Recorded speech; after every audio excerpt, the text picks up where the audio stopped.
أعوذ بالله من الشيطان الرجيم. بسم الله الرحمن الرحيم. السلام عليكم ورحمة الله وبركاته.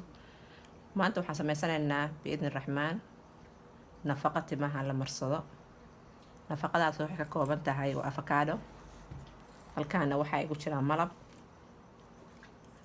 halkaana waxaa igu jira saliidda olive oil.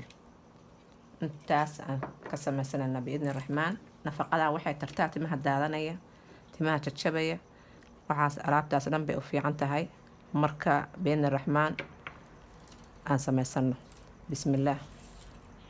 waxaan jarayaa biidni raxmaan afakaadhadii baan jarayaa.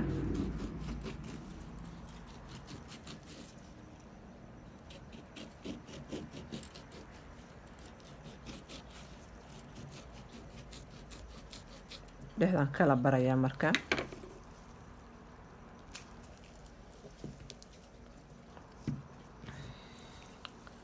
waxaan kala baxayaa intii gudahayda kala baxayaa.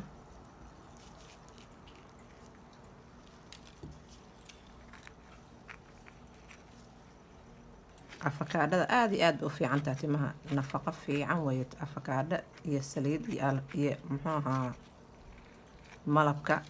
aad iyo aad timaha u fiican yihiin maasha allah. timaha nafaqo fiican bay siiyaan. marka alaabtan isticmaala insha allah.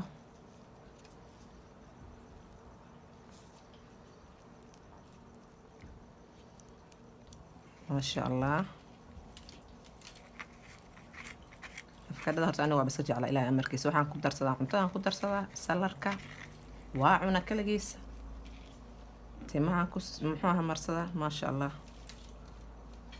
marka waa taas waa soo saartay. waan soo shiidaya haddii alla idmo biidni raxmaan. afakaadhadii waatan waa soo shiiday. saanay noo noqotay maasha allah. kareem caadi noo noqotay. marka waxaan ku darayaa biidni raxmaan hal qaado malab ah. hal qaado malab ah.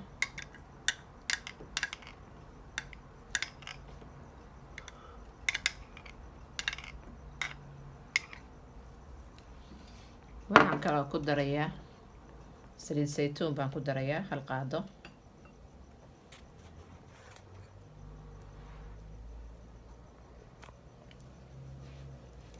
marka intaana isku darayaa biidni raxmaan. alaabtan waa nafaqo, waxay u fiican tahay timaha daadanaya maasha allah. nafaqo fiican bay u tahay.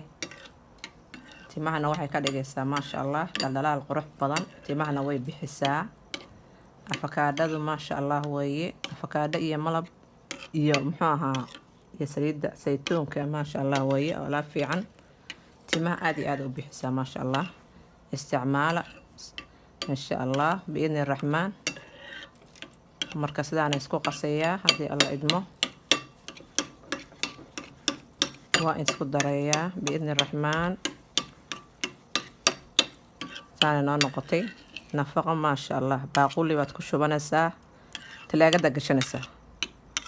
marka mar walba timahaaga mar biidni raxmaan. timaha daadanaya, timaha jajabaya, timahana way bixisaa maasha allah. timo qurux badan oo dhaldhalaal leh kuu soo baxay biidni raxmaan. khayr badan baa idiin rajeynayaa. السلام عليكم ورحمة الله وبركاته.